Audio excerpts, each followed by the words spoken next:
Hello friends, welcome to our channel. Friends, మీరు 10th class కానీ inter degree కానీ pass అయ్యి ఉండి చాలా తక్కువ కాంపిటీషన్తో మన సొంత రాష్ట్రంలోని ఎగ్జామినేషన్స్కి అటెండ్ అయ్యి పర్మనెంట్ జాబ్స్ కొట్టేటువంటి ఒక బెస్ట్ నోటిఫికేషన్ అయితే వచ్చింది. కాంపిటీషన్ కూడా ఈ జాబ్స్కి చాలా తక్కువ అయితే ఉంటుంది. So just few minutes back ఈ యొక్క సంస్థ నుంచి నోటిఫికేషన్ అనేది రిలీజ్ చేశారు. ఈ వీడియోలో మీకు ఈ నోటిఫికేషన్ గురించి కంప్లీట్ డీటెయిల్స్తో పాటు ఎలా అప్లై చేయాలి, సెలక్షన్ ప్రాసెస్ అన్నీ కూడా క్లియర్గా చెప్తాను. సో వీడియోని ప్రతి ఒక్కరు లైక్ చేసి ఒక చిన్న సపోర్ట్ అనేది ఇవ్వండి. సో మీ నుంచి ఒక చిన్న లైక్ అయితే ఎక్స్పెక్ట్ చేస్తున్నాను. రిలీజ్ అయిన వెంటనే అప్డేట్స్ ఇస్తున్నాము. మా యొక్క ఎఫర్ట్స్ నచ్చితే తప్పనిసరిగా లైక్ చేసి మీ ఫ్రెండ్స్తో కూడా వాట్సాప్ గ్రూప్లలో డెఫినెట్గా అయితే షేర్ చేయండి అండ్ ఛానల్ని సబ్స్క్రైబ్ చేసుకొని వీడియోని కంప్లీట్గా అయితే చూడండి.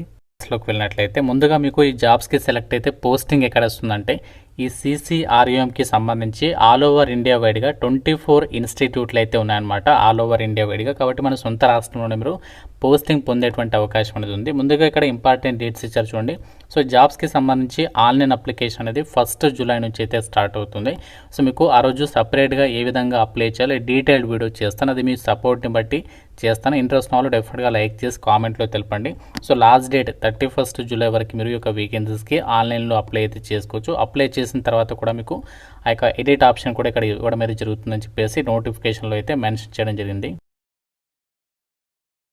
నోటిఫికేషన్ ద్వారా మనకి group A, group B, group C క్యాడర్కి సంబంధించి జాబ్స్ని భర్తీ చేస్తున్నారు. అయితే మీకు ఈ వీడియోలో కేవలం గ్రూప్ సి క్యాడర్కి సంబంధించి వేకెన్సీస్ గురించి మాత్రమే చెప్పడం జరుగుతుంది. ఎందుకంటే వీటికి మీకు ఎటువంటి ఎక్స్పీరియన్స్ అనేది అవసరం లేదనమాట. ముందుగా ఇక్కడ 10th క్లాస్ అర్హతతో అప్లై చేసేటువంటి జాబ్స్ ఏంటి అంటే MTSకి సంబంధించి వేకెన్సీస్ ఉన్నాయి. మల్టీ టాస్కింగ్ స్టాఫ్ 43 ఉన్నాయన్నమాట వేకెన్సీస్.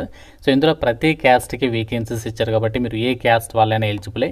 అండ్ ఏజ్ వచ్చేసరికి మీకు మినిమం 18 నుంచి, జనరల్ వాళ్ళైతే 25 ఇయర్స్ వరకు, OBC వాళ్ళైతే 28, SC ST వాళ్ళైతే 30 ఇయర్స్ వరకు ఒక MTS జాబ్స్కి అప్లై అయితే చేసుకోవచ్చు. మీకు పే లెవెల్ 1 ప్రకారం సాలరీ ఉంటుంది. పే లెవెల్ 1 అంటే మనకి అన్ని అలవెన్సెస్ కలుపుకుంటే అప్ టు మీకు 40,000 వరకు అయితే వస్తుంది. ఇది మనకి 10th అర్హతతో అప్లై చేసే జాబ్స్. మనకి ఇంకా 10th అర్హతతో స్టాఫ్ కార్ డ్రైవర్కి సంబంధించి వేకెన్సీస్ ఉన్నాయి. సో దీనికి కూడా మనకి 18 నుంచి 25 ఇయర్స్ ఏజ్ ఇచ్చారు. కాకపోతే దీనికి మీకు లైట్ మోటార్ వెహికల్కి సంబంధించి, మోటార్ కార్స్కి సంబంధించి డ్రైవింగ్ లైసెన్స్తో పాటు మీకు డ్రైవింగ్లో at least minimum 3 years of experience ఉండాలి. మోటార్ మెకానిజం నాలెడ్జ్ ఉండాలి. జనరల్ అండ్ OBC కేటగిరీలలో కేటాయించిన వేకెన్సీస్. స్టాఫ్ కార్ డ్రైవర్ పోస్టులకి లెవెల్ 2 ప్రకారం 45,000 వరకు సాలరీ వస్తుంది. అలాగే మనకి ఇంటర్మీడియట్ లేదంటే 12th క్లాస్ లేదా డిప్లొమా పాస్ అయినటువంటి క్యాండిడేట్స్ అప్లై చేసుకునే విధంగా ఇక్కడ లోయర్ డివిజన్ క్లర్క్ జాబ్స్ అయితే ఉన్నాయి. సో 26 వేకెన్సీస్ అయితే ఉన్నాయన్నమాట. సో దీనికి మీరు ఏ విభాగంలో 12th పాస్ అని ఎలిజిబులే. దాంతోపాటు మీ దగ్గర క్లర్క్ జాబ్ కాబట్టి మీకు ఇంగ్లీష్ టైపింగ్లో 35 వర్డ్స్ పర్ మినిట్కి సంబంధించి టైపింగ్ స్కిల్స్ ఉండాలి. 18 నుంచి 27 ఇయర్స్ ఏజ్ ఇచ్చారు. దాంతోపాటు మీకు క్యాస్ట్ వరకు ఏజ్ రిలాక్సేషన్స్ కూడా ఉంటాయి. సో LDC ఉద్యోగాలకి పే లెవెల్ 2 ప్రకారం సాలరీ ఉంటుంది. అలాగే మనకి అప్పర్ డివిజన్ క్లర్క్కి సంబంధించి వేకెన్సీస్ ఉన్నాయి ఇదే నోటిఫికేషన్లో. ఇందులో వచ్చేసి మనకి టోటల్గా 31 అయితే ఉన్నాయన్నమాట. సో దీనికి మీరు ఏ డిగ్రీ పాస్ అని అప్లై చేసుకోవచ్చు. ఎలాంటి ఎక్స్పీరియన్స్ కానీ ఎలాంటి టైపింగ్ స్కిల్స్ కూడా అవసరం లేదు. 18 నుంచి 27 ఇయర్స్ లోపు ఏజ్ ఉండాలి. పే లెవెల్ 4 ప్రకారం మీకు అన్ని అలవెన్సెస్ కలుపుకుంటే 55,000 వరకు కూడా సాలరీ వస్తుంది. అలాగే మనకి స్టెనోగ్రాఫర్స్ గ్రేడ్ 3కి సంబంధించి వేకెన్సీస్ ఉన్నాయి. దీనికి వచ్చేసి 10th క్లాస్ పాస్ అయ్యి స్టెనోగ్రఫీ స్కిల్స్ ఉన్నటువంటి వాళ్ళు అప్లై అయితే చేసుకోవచ్చు. సో ఇప్పుడు మనం చెప్పినటువంటి వేకెన్సీస్ అన్నింటి కూడా మీరు ఎటువంటి ఎక్స్పీరియన్స్ లేకుండా ఫ్రెషర్స్ అందరూ కూడా అప్లై చేసుకున్నటువంటి వేకెన్సీస్ అనమాట. ప్రాసెస్ వచ్చేసి ఎలా ఉంటుందంటే MTS ఉద్యోగాలకైతే మాత్రం ఒక సింగిల్ ఎగ్జామ్ ఉంటుంది. మిగతా వాటికి ఎగ్జామినేషన్తో పాటు స్కిల్ టెస్ట్ కూడా కండక్ట్ చేస్తారు. MTS జాబ్స్కి సంబంధించి ఎగ్జామినేషన్లో మీకు నెగటివ్ విధానం కూడా లేదనమాట. సో మీకు కేవలం 100 క్వశ్చన్స్ 100 మార్కులకి ఎగ్జామ్ పెడతారు. సో ఇందులో మీకు GK and aptitude and test of reasoning నుంచి 20 క్వశ్చన్స్ అండ్ మీకు working knowledge of information technology and కంప్యూటింగ్కి సంబంధించి 10 క్వశ్చన్స్, మిగతా 70 క్వశ్చన్స్ వచ్చేసి స్టాఫ్ సెలక్షన్ కమిషన్కి సంబంధించి అయితే ఎగ్జామ్ సిలబస్ ఉంటుందో అదే సిలబస్ అనేది ఉంటుందని చెప్పేసి ఇచ్చారు. అండ్ స్టాఫ్ కార్ డ్రైవర్ పోస్ట్లో కూడా సేమ్ అలాంటి సిలబస్ ఉంది. కాకపోతే ఇక్కడ మీకు కంప్యూటర్ ప్లేస్లో వెహికల్ మెయింటెనెన్స్కి సంబంధించి టాపిక్స్ అనేవి యాడ్ అవుతాయి. క్లర్క్ జాబ్స్కి సంబంధించి వచ్చేసి ఏంటంటే మీకు general English, general intelligence and numerical ability and reasoning నుంచి 70 క్వశ్చన్స్, GK నుంచి 20, information technology and computing work నాలెడ్జ్కి సంబంధించి 10 క్వశ్చన్స్. ఈ విధంగా మీకు ఎగ్జామినేషన్ ప్యాటర్న్ అయితే ఇచ్చారనమాట. సో పోస్ట్ని బట్టి ఇక్కడ ఎగ్జామినేషన్ ప్యాటర్న్ అనేది ఇచ్చారు. దానికి సంబంధించి మీరు టాపిక్ వైజ్గా మీరు సిలబస్ అనేది ప్రిపేర్ అవ్వాల్సి ఉంటుంది. సో ఒకే ఒక ఎగ్జామ్ అనేది ఉంటుంది. కాకపోతే మీకు పోస్ట్ని బట్టి క్లర్క్ జాబ్స్కి అయితే టైపింగ్ టెస్ట్ పెడతారు, స్టాఫ్ కార్ డ్రైవర్ పోస్టర్కి ఏమో డ్రైవింగ్ టెస్ట్ ఉంటుంది, ఎంటీఎస్కి అయితే ఎటువంటి డ్రైవింగ్ టెస్ట్ కానీ ఇలాంటివి ఏమి ఉండవు, ఒకటే ఎగ్జామ్ ఉంటుంది. సో దాని తర్వాత డైరెక్ట్ ఒక వేకెన్సీస్కి అయితే ఎంపిక చేస్తారు. ఎగ్జామినేషన్ టైం వచ్చేసి 100 minutes టైం అనేది ఇస్తారు. పీడబ్ల్యూడీ వాళ్ళకైతే ఎక్స్ట్రాగా టైం అనేది ఇవ్వడం జరుగుతుంది అనమాట.